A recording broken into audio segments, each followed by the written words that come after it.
नमस्कार. श्री स्वामी समर्थ. कसे आहात तुम्ही सगळे? आय होप तुम्ही सगळे मस्त असाल. तर चला आता बघूया, आपण दत्त जयंती आपली आता जवळ येत आहे व आपण दत्त जयंतीनिमित्त गुरुचरित्र पारायण कसे करायचे, कोणी करायचे, कोणते नियम अटी आहेत, त्याच्या संदर्भात छोटासा व्हिडिओ आहे. तर बघा, आपली दत्त जयंती म्हणजे कॅलेंडर 14 तारखेला येते शनिवारी, पण आपल्या केंद्राप्रमाणे रविवारी आपण 15 डिसेंबरला साजरी करणार आहोत. तर आपण गुरुचरित्र पारायण केव्हा सुरू करायचं आहे, तर आपलं गुरुचरित्र पारायण आपण 9 डिसेंबरला म्हणजे सोमवारी आपण ते सुरू करायचं आहे. तर सोमवारी सुरू करायचं आहे व ते 15 तारखेला आपली त्याची सांगता होणार आहे.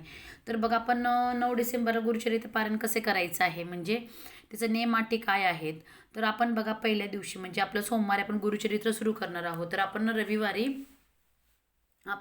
काय करायचं आहे, आपण एक गाय व 4 कुत्र्यांना गव्हाच्या पोळीचा नैवेद्य, म्हणजे आपण छोटी चपाती करतो ना, तशी चपात्या करायच्या आहेत. 5 चपात्या करायच्या, 4 कुत्र्यांना 4 द्यायचे आहेत व एक गाईला खाऊ घालायचे आहे. कारण हे आदल्या दिवशी आपल्याला करायचं आहे व त्याच्या दुसऱ्या दिवसापासून आपण गुरुचरित्र पारायण आपण सुरू करणार आहोत. तर तुम्हाला गुरुचरित्र तुम्ही घरी करणार असाल तर ठीक आहे, पण जमलंच तर तुम्ही शक्यतो गुरुचरित्र हे पारायण आपण केंद्रामध्येही तुम्ही जाऊन करू शकता. कारण हे गुरुचरित्र पारायण आपल्या केंद्रामध्ये सकाळपासून नाही का सुरू होतं वाचण्यासाठी.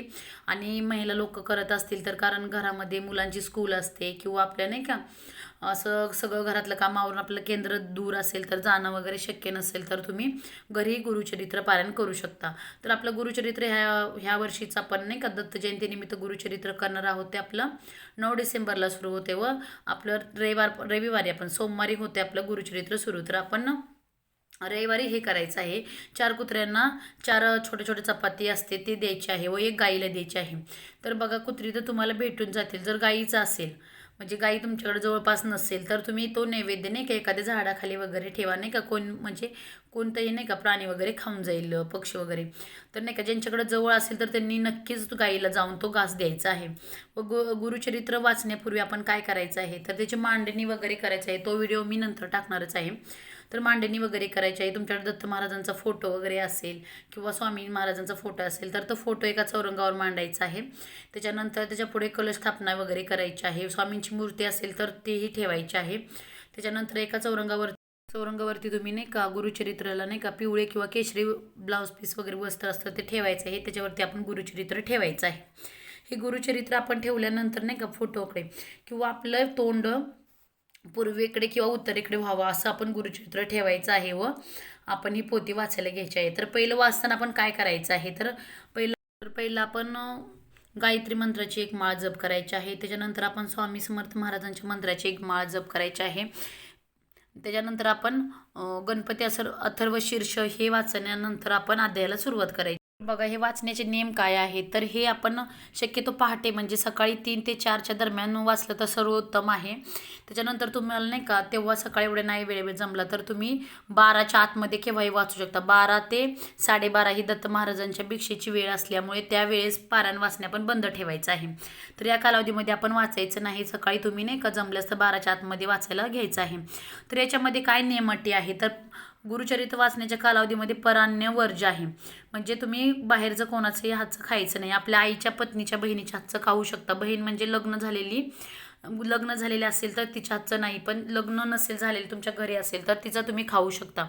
किंवा तुम्ही या 7 दिवसामध्ये उपवासही करू शकता.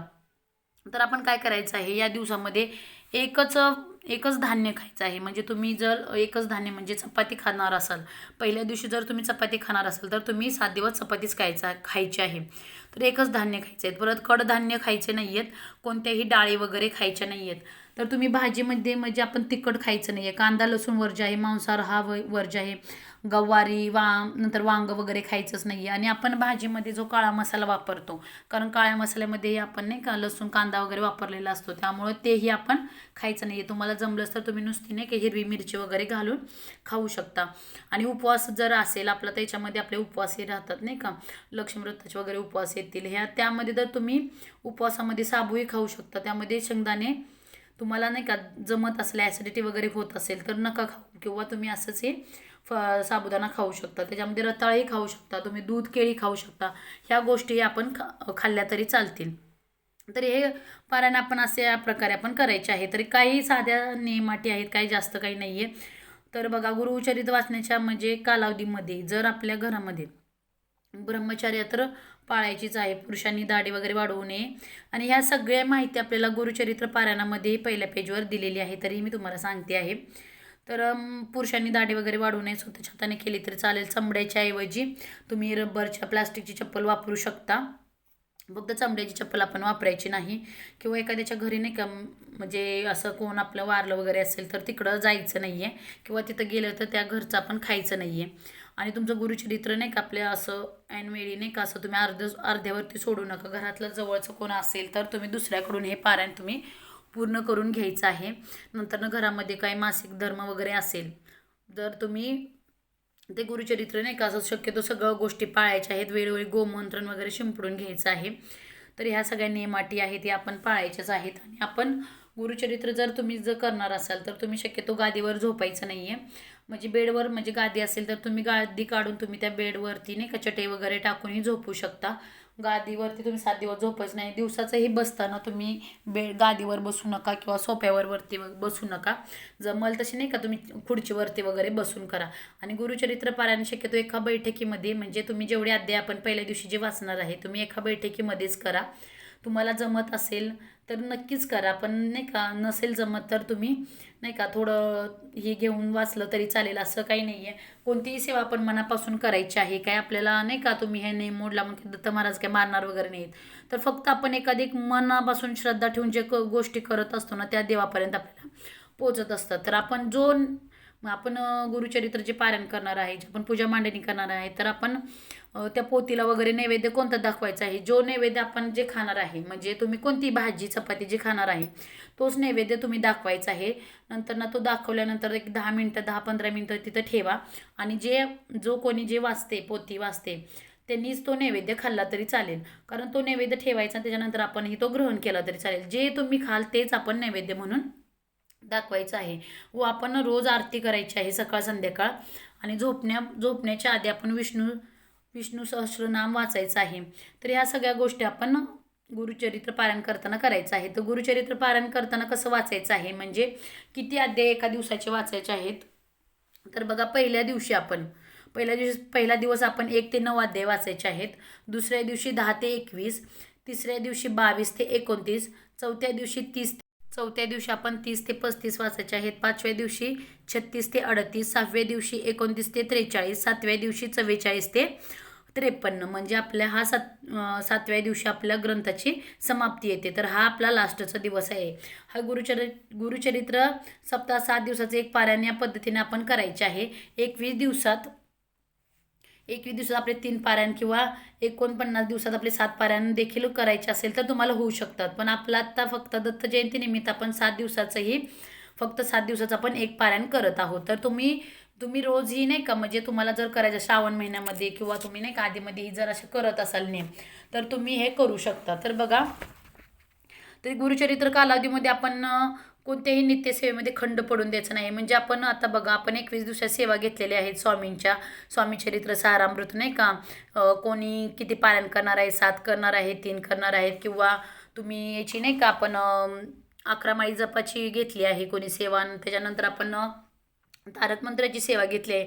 ह्या सेवाही आपण करायच्या आहेत. कारण का माहिती आहे का ह्या सेवेमध्ये खंड पडून द्यायचं नाही. व आपण गुरुचरित्र ते करत हे आपण गुरुचरित्र करायचं आहे.